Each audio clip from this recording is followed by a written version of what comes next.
નમસ્કાર, હું છું આપની સાથે રોશની અને તમે જોઈ રહ્યા છો ગુજરાત એક્સપ્રેસ। સમગ્ર વિશ્વ યુક્રેનની હાલત જોઈને ફફડી ઉઠ્યું છે। એક બાદ એક ધડાકા, આગ લાગેલી ઇમારત, પોતાના ઘર છોડીને મેટ્રો સ્ટેશનમાં શરણ લેવી પડવી જેવા દ્રશ્ય સામાન્ય લોકોને હચમચાવી દે છે। પણ આટલી તકલીફની વચ્ચે આપણા વતનનું કોઈ મદદની વહારે આવે ત્યારે ખરેખર કોઈ મસીહા સામે આવ્યા હોય તેમ લાગવા લાગે છે।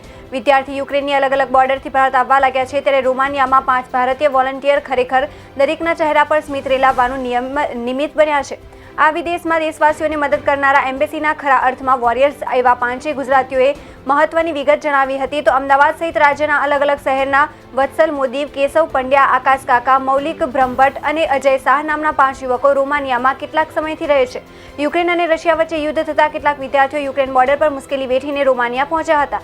ભારત દેશના નાગરિકો રોમાનિયા પહોંચતા મૂળ ગુજરાતના યુવકો તરત જ બોર્ડર પર અને શેલ્ટર હાઉસ પર પહોંચ્યા છે તો યુવકોને રોમાનિયાના ઇન્ડિયન એમ્બેસી દ્વારા આઈડી કાર્ડ તરીકે ટી-શર્ટ આપવામાં આવી હતી જેનાથી તેઓ વોલન્ટિયર તરીકે લોકોની મદદ કરતા હતા।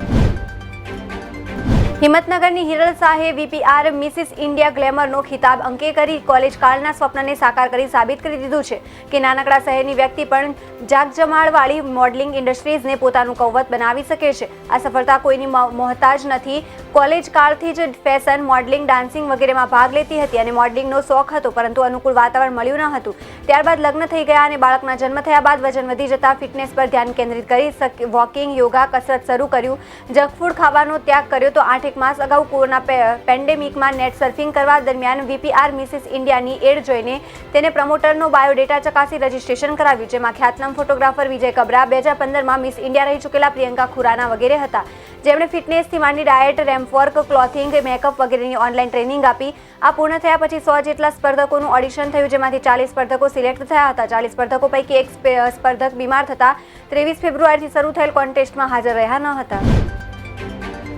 જિલ્લામાં હાલ ખાદ્ય તેલમાં સતત ભાવ વધારો થઈ રહ્યો છે ત્યારે સતત ભાવ વધારાને કારણે ગૃહિણીઓનું બજેટ ખોરવાઈ રહ્યું છે જેમાં એક દિવસના જુદા જુદા તેલના વપરાશમાં જિલ્લાભરના લોકોના બજેટ પર રોજ રૂપિયા 11.60 લાખનો બોજો પડશે તો પહેલા સિંગ તેલના ભાવ વધતા લોકો કપાસિયા તેલ તરફ વળ્યા હતા ત્યારે હવે કપાસિયા તેલના ભાવ વધતા મધ્યમ વર્ગના પરિવારોમાં મુશ્કેલી વધી ગઈ છે।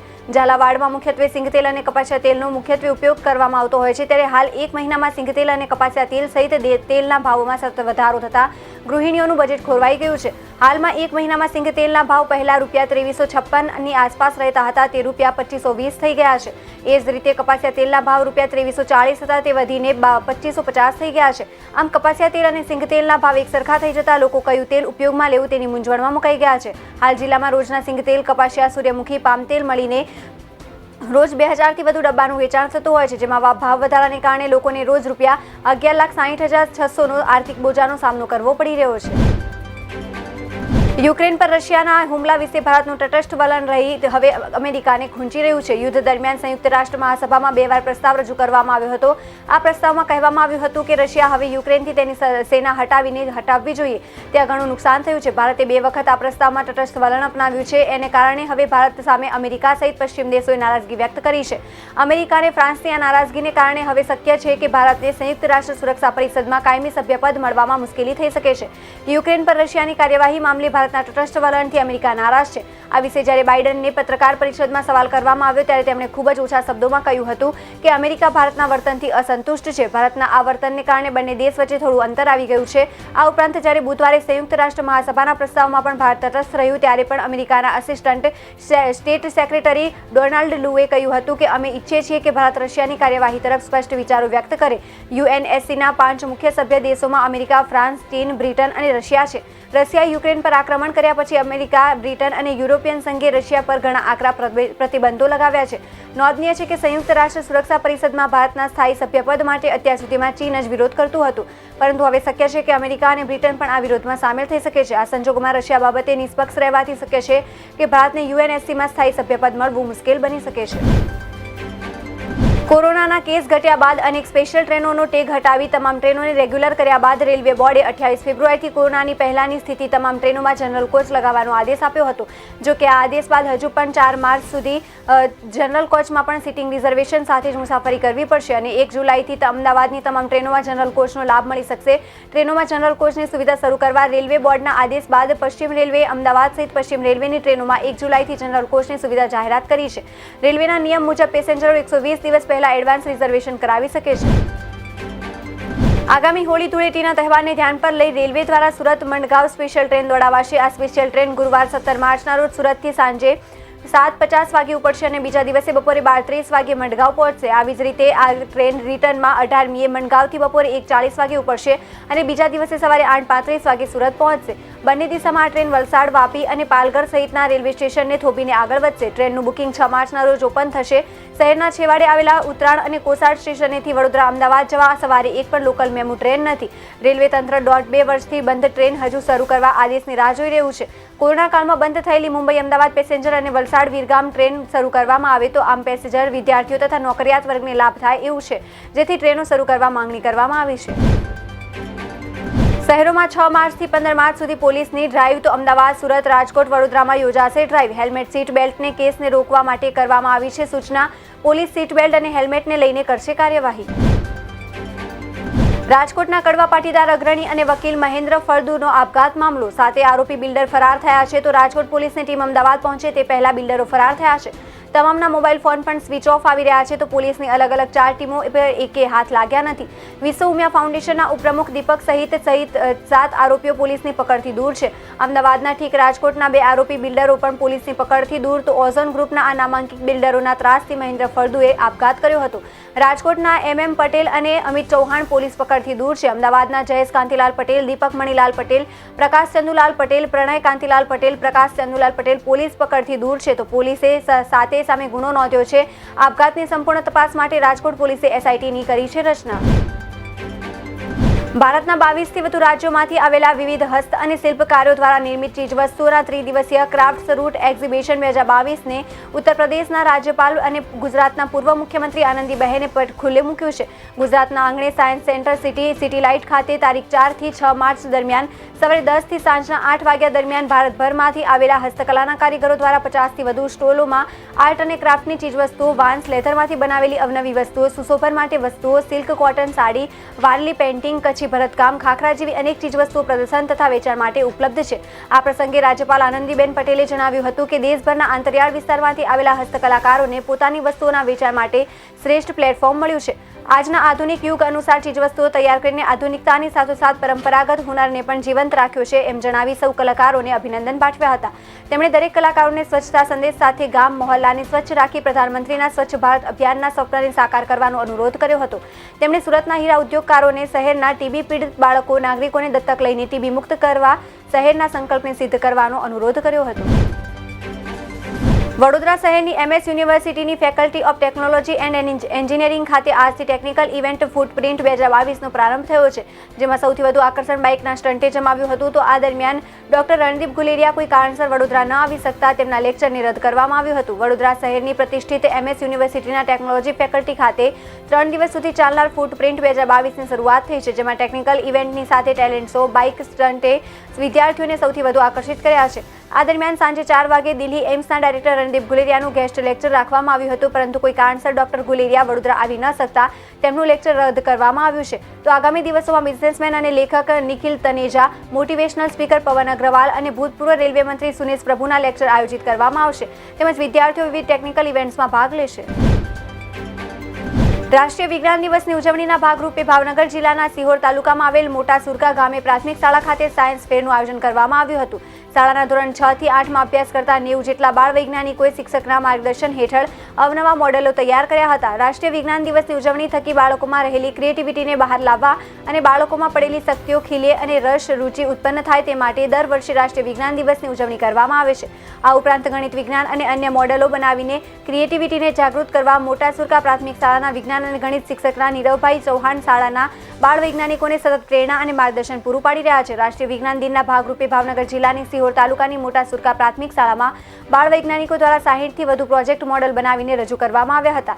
આ ઉપરાંત વડાવડ પ્રાથમિક શાળા અને ભોળાદ પ્રાથમિક શાળાના વિદ્યાર્થીઓએ સાયન્સ ફેરની મુલાકાત લઈ વિજ્ઞાનને જાણવા અને મોડેલ બનાવવા ઉત્સાહપૂર્વક ભાગ લીધો હતો. સંરક્ષણ મંત્રાલય દ્વારા આ વર્ષે ગાંધીનગરમાં યોજાનાર ડિફેન્સ એક્સપોને લોજિસ્ટિક્સ સમસ્યાઓના કારણે મુલતવી રાખવામાં આવ્યો છે. આ ડિફેન્સ એક્સપો 10 થી 14 માર્ચ સુધી યોજાવાનો હતો. હવે આ અંગે સમયાંતરે નવી તારીખ જણાવવામાં આવશે.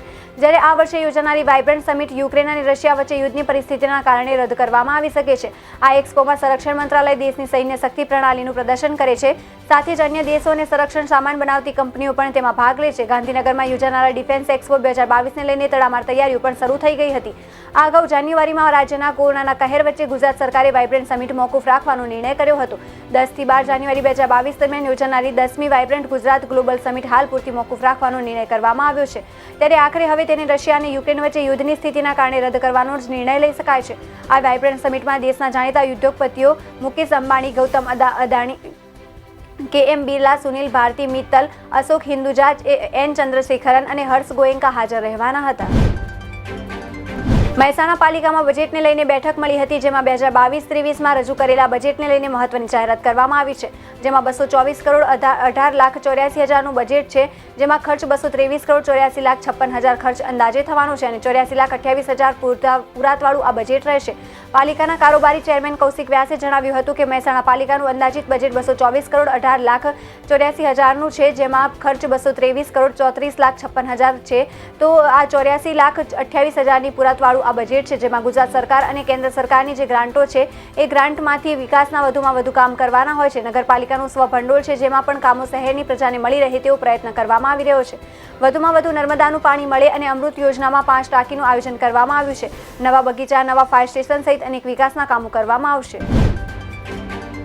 મહેસાણા જિલ્લામાં આવેલા વડનગર શહેર ઐતિહાસિક નગરી સાથે વડાપ્રધાન નરેન્દ્ર મોદીના વતન તરીકે પણ જાણીતું છે. વડનગરની શાળામાં વડાપ્રધાને અભ્યાસ કર્યો હતો, જે હવે પ્રેરણા કેન્દ્ર તરીકે ઓળખવામાં આવે છે. ત્યારે આ પ્રેરણા કેન્દ્રના વિકાસ અર્થે 2 કરોડની જોગવાઈ કરવામાં આવી છે. ભાજપના સ્થાનિક કાર્યકર રાજુ મોદીએ ખાસ વાતચીતમાં જણાવ્યું હતું કે શાળા પ્રેરણા કેન્દ્ર માટે 2 કરોડની જોગવાઈ કરવામાં આવી છે. વડાપ્રધાન નરેન્દ્ર મોદીએ જ્યાં પ્રાથમિક શિક્ષણનો અભ્યાસ કર્યો તે શાળાનો ફરી વિકાસ થવા જઈ રહ્યો છે. વડનગરમાં હાલમાં વડાપ્રધાન નરેન્દ્ર મોદીના વતનને પગલે પૌરાણિક નગરીના આ ઇતિહાસને ઉજાગર કરવાના પ્રયાસ કરાઈ રહ્યા છે, જે માટે વડનગરમાં હેરિટેજ સ્થળોને પણ પર્યટકો માટે ડેવલપ કરવામાં આવી રહ્યા છે. ત્યારે વડનગરમાં આવેલા વર્ષો જૂની ગાયકવાડી સમયની પ્રાથમિક શાળાને પ્રેરણા કેન્દ્ર તરીકે હેરિટેજમાં સમાવી વિકાસ કરવામાં આવશે, જે માટે બજેટમાં 2 કરોડની જોગવાઈ કરવામાં આવી છે. ઈડર પાંજરાપોળ સંસ્થાના ઘાસચારો ખાવાથી અબોલ પશુઓને ફૂડ પોઈઝન થતા મોત નીપજ્યા છે. ઈડર પાંજરાપોળ સંસ્થાની ઘોર બેદરકારી સામે આવી છે, તો 116 અબોલ જીવો ઘાસચારો ખાવાથી મોતને ભેટતા જીવદયા પ્રેમીઓમાં હડકંપ મચી જવા પામ્યો હતો. સાબરકાંઠા જિલ્લામાં 105 વર્ષ જૂની એકમાત્ર અબોલ જીવો માટે પાંજરાપોળ સંસ્થા આવેલી છે. ઈડર પાંજરાપોળ સંસ્થા આખરે 880 એકર જેટલી જમીન ધરાવતી એકમાત્ર અબોલ મૂંગા જીવોને સેવા આપતી સંસ્થા છે. આ સંસ્થામાં હાલ 1925 જેટલા નાના મોટા અબોલ જીવોની અહીં સેવા ચાકરી કરવામાં આવે છે, જેની સેવા ચાકરી માટે અલગથી માણસો પણ રાખવામાં આવેલ છે. અહીં પાંજરાપોળ સંસ્થામાં અબોલ જીવો માટે સાર સંભાળ રાખવા માટે લાખો કરોડો રૂપિયાનું દાનવીર દાતાઓ તરફથી દાન આવે છે. ત્યારે ગત બુધવારના રોજ પાંજરાપોળ સંસ્થામાં 116 જેટલા અબોલ પશુઓના મરણ થતા જીવદયા પ્રેમીઓમાં આઘાત પ્રસરી ગયો હતો. મરણ જનાર તમામ અબોલ જીવોને પાંજરાપોળ સંસ્થાની બાજુમાં આવેલ જમીનમાં દાટી દેવામાં આવ્યા છે. તો અબોલ જીવોના મોતનું સાચું કારણ ઘાસચારો ખવડાવવાથી ફૂડ પોઈઝન થયું હતું હોવાનું સામે આવ્યું છે. આ બાબતે 3 જેટલા પશુઓના PM કરાવતા જાણવા મળ્યું હતું કે ઘાસચારો ખાવાથી અબોલ જીવોના મોત નીપજ્યા છે. ત્યારે નવાઈની વાત એ છે કે ઈડર પાંજરાપોળ સંસ્થા પાસે 880 એકર જેટલી જમીન હોવા છતાં અહીં અબોલ જીવોને ખવડાવવા માટે ઘાસચારો બહારથી લાવવો પડે છે. અબોલ પશુઓ માટે બોરસદ અને દહેગામથી દરરોજ 3 થી 4 ટ્રક લીલું ઘાસચારો મંગાવવામાં આવે છે. જ્યારે ટ્રક લોડ થઈ નીકળે છે ત્યારે તે ટ્રક સમયસર સ્થળ ઉપર ન પહોંચે તો તે લીલા ઘાસચારાને ખુલ્લો કરી સૂકવીને અમુક સમય પછી અબોલ જીવોને ચરવા માટે નાખવામાં આવે છે. ત્યારે એકસાથે આટલી મોટી સંખ્યામાં અબોલ જીવોએ પોતાનો જીવ ગુમાવ્યો છે. આણંદ ખેડા જિલ્લામાં આણંદ, ચકલાસી, નડિયાદ સહિતના વિસ્તારમાં બટાકાની ખેતી મોટા પ્રમાણમાં થાય છે. અંદાજે 3300 હેક્ટરમાં બટાકાનું વાવેતર થયું છે, પરંતુ આ વખતે ડિસેમ્બર અને જાન્યુઆરી માસમાં વાદળછાયા વાતાવરણને પગલે ગરમ વાતાવરણ રહેતા બટાકાના ઉત્પાદનમાં 20% ઘટાડો નોંધાયો છે. દર વર્ષે ચરોતરમાં 2.40 લાખ ક્વિન્ટલ બટાકાનું સરેરાશ ઉત્પાદન થાય છે. તેની સામે ચાલુ વર્ષે 1.95 લાખ ક્વિન્ટલ બટાકાનું ઉત્પાદન થવાની સંભાવના છે. છેલ્લા 3 વર્ષમાં ચાલુ વર્ષે બટાકાના ઉત્પાદન થવાની સંભાવના છે, તો જેથી બટાકાના ભાવ વધારો જોવા મળી શકે છે. જેમાં ગત વર્ષે 100 રૂપિયે મણ વેચાતા બટાકા ચાલુ વર્ષે 250 રૂપિયે મણ વેચાઈ રહ્યા છે, જેને લઈને ખેડૂતોમાં આનંદ વ્યાપી ગયો છે. તો ઉતારાની ઘટ સામે સારા ભાવ મળતા ખેડૂતોને ફાયદો થવાની સંભાવના છે. આણંદ ખેડા જિલ્લામાં બટાકાનું ઉત્પાદન મોટા પ્રમાણમાં થાય છે. છેલ્લા 3 વર્ષથી બટાકાના ભાવ નીચા રહેતા હોવાથી બટાકાનું વાવેતર ઘટ્યું હતું. ગત વર્ષે બટાકાના બિયારણ ભાવ ₹2200 હતો, જે ચાલુ વર્ષે ઘટીને માત્ર ₹1100 મળ્યો છે. જ્યારે બટાકાના વાવેતર આણંદ જિલ્લામાં 1500 હેક્ટર અને ખેડા જિલ્લામાં 2100 હેક્ટરમાં વાવેતર થયું છે. ડાંગના રાજવી પરિવારોને વર્ષો જૂની પરંપરા મુજબ આજે પણ વર્ષમાં એકવાર ભવ્ય ડાંગ દરબાર યોજી બહુમાન કરી પોલિટિકલ પેન્શન એટલે કે રાજકીય સાલિયાણું આપવામાં આવે છે. વર્ષોથી ચાલતી આ પરંપરા કોરોના કાળમાં બંધ રહી હતી. જો કે હવે કોવિડની અસર સાર્વત્રિક ઓછી થતાં ડાંગ વહીવટીતંત્રએ આ વર્ષે ડાંગ દરબારની તૈયારી શરૂ કરી દીધી છે. ડાંગ જિલ્લાની ઐતિહાસિક અને ભાતીગળ લોક સંસ્કૃતિને ઉજાગર કરતા ડાંગ દરબારની લોકો આતુરતાથી રાહ જોતા હોય છે. ખાસ કરીને સ્થાનિક રાજાઓ કે જેમને વર્ષમાં એકવાર જાહેર રાજ્યપાલના હસ્તે સન્માનિત કરી મોંઘી ભેટ સોગાદો આપવામાં આવે છે. સાથે જ રાજકીય સલિયાણું એટલે કે પોલિટિકલ પેન્શન આપવાની પરંપરા જાળવે છે. આ ડાંગ દરબાર મેળામાં દેશના વિવિધ આદિવાસી નૃત્યો અને સંસ્કૃતિની ઝાંખી જોવા મળે છે. ખુદ રાજ્યપાલ ડાંગ આવીને ભીલ રાજાઓનું સન્માન કરે છે અને તેમને પોતાના વરદ હસ્તે ચેક અર્પણ કરે છે. મહેસાણા જિલ્લાના એક મોટી ઘટના પ્રકાશમાં આવી છે, જેમાં વિસનગર તાલુકા સવાલ ગામે રાત્રિ દરમિયાન યોજાયેલા લગ્ન સમારોહમાં પીરસાયેલું ભોજન આરોગવાથી 1200 જેટલા લોકોને ફૂડ પોઈઝનિંગનો ભોગ બન્યા હોવાની વિગતો પ્રકાશમાં આવી છે. રાત્રે ઘટનાની જાણ થતાં આરોગ્ય મંત્રી ઋષિકેશ પટેલ વિસનગર હોસ્પિટલમાં દોડી આવ્યા હતા, જ્યાં દર્દીઓના હાલચાલ પૂછ્યા હતા. તો વિસનગરના સાવલા ગામે ગઈ રાત્રે 1 કલાકે કોંગ્રેસના આગેવાન વઝીર ખાનના પુત્ર શાહરૂખના લગ્ન રિસેપ્શન પ્રોગ્રામમાં યોજાયો હતો, જેમાં મોટી સંખ્યામાં મહેમાનોને આમંત્રણ આપવામાં આવ્યું હતું. લગ્ન દિલ્હી દરબાર નામના કેટરર્સ દ્વારા જમવાનું બનાવવામાં આવ્યું હતું, તો વિવિધ પ્રકારની વાનગી બનાવવામાં આવી હતી. લોકોએ ભોજન લેતા જ 1200થી વધુ લોકોની હાલત ખરાબ થઈ ગઈ હતી. લગ્ન પ્રસંગમાં ભોજન આરોગ્યા બાદ મોટી સંખ્યામાં લોકોને ફૂડ પોઈઝનિંગ થઈ જતા તાત્કાલિક જે વાહન મળ્યા એમાં બેસીને વિસનગર, વડનગર, મહેસાણા સહિતની હોસ્પિટલમાં સારવાર માટે ખસેડવામાં આવ્યા હતા. મોડી રાત્રે જિલ્લા કલેક્ટર ઉદિત અગ્રવાલ, મહેસાણા એસપી અને આરોગ્ય મંત્રી ઋષિકેશ પટેલ હોસ્પિટલ દોડી આવ્યા હતા. ઇન્ડિયા અને શ્રીલંકા વચ્ચે રમાઈ રહેલી પહેલી ટેસ્ટ મેચનો આજે બીજો દિવસ છે. ભારતનો સ્કોર 6 વિકેટના નુકસાને 400+ રન છે. તો અત્યારે રવિન્દ્ર જાડેજા અને અશ્વિન બેટિંગ કરી રહ્યા છે. ઉલ્લેખનીય છે કે પહેલા દિવસમાં રિષભ પંતે શાનદાર બેટિંગ કરી 97 બોલમાં 96 રનની ઇનિંગ રમી હતી. ઓસ્ટ્રેલિયાના દિગ્ગજ ક્રિકેટર શેન વોર્નનું 52 વર્ષની ઉંમરે હૃદયરોગનો હુમલો આવતા અવસાન થયું છે. તો વોર્નના મેનેજમેન્ટે સંક્ષિપ્તમાં એક નિવેદન આપી આ માહિતી આપી છે. શેન તેના થાઇલેન્ડ સ્થિત વિલામાં નિંદ્રાધીન અવસ્થામાં મૃત જોવા મળ્યા હતા અને તબીબો દ્વારા તમામ પ્રયત્ન વચ્ચે પણ તેમને પુનઃજીવિત કરી શકાયા ન હતા. પરિવારના સભ્યોએ અત્યારના સમયે ગોપનીયતાને ધ્યાનમાં રાખી વિનંતી કરી છે કે આ અંગે ટૂંક સમયમાં માહિતી પૂરી પાડવાની ખાતરી આપી છે. રિપોર્ટ્સ પ્રમાણે શેન વોર્નને શ્રદ્ધાંજલિ આપવા માટે બંને ટીમો કાળી પટ્ટી પહેરીને મેદાનમાં રમવા ઉતરી છે. ઉલ્લેખનીય છે કે ભારતમાં પણ વોર્નની લોકપ્રિયતા ઘણી હતી. તેવામાં આજની મેચ જોવા માટે આવેલા ફેન્સ પણ શેન વોર્નની શ્રદ્ધાંજલિ આપી શકે છે. તો બીજા દિવસે ઇન્ડિયન ટીમની બેટિંગની જવાબદારી જાડેજા અને અશ્વિનના હાથમાં હશે. જાડેજા અત્યારે શાનદાર લયમાં જોવા મળી રહ્યો છે. વળી શ્રીલંકાની ટીમ ભારતને ઓછા રન આપી રહેલા પહેલા સેશનમાં જ ઓલ આઉટ કરવાના પ્લાન સાથે મેદાનમાં ઉતરી શકે છે. વડાલીમાં પશુધનને બચાવવા જતા ગૌરક્ષકો પર હુમલાનો પ્રયાસ કરવામાં આવ્યો છે. ઈડરથી ગૌધન ભરીને વડાલી કતલખાનામાં લઈ જવાનું હોવાનું ગુરુવારે સાંજે મળતી માહિતી દોડી આવેલા ગૌરક્ષકોને જોઈ છોટા હાથીનો ચાલક વડાલીના કસ્બા વિસ્તારમાં છોટા હાથી મૂકીને ફરાર થઈ ગયો હતો. આ દરમિયાન કસ્બામાં રહેતા 3 શખ્સો લાકડીઓ લઈ ધસી આવતા ત્રણેય યુવકો બાઇક પર સ્થળ છોડી જવા દરમિયાન બાઇકને ફટકા મારી નુકસાન કરતા જૂથ અથડામણ સર્જાવાની સ્થિતિનું નિર્માણ થયું હતું.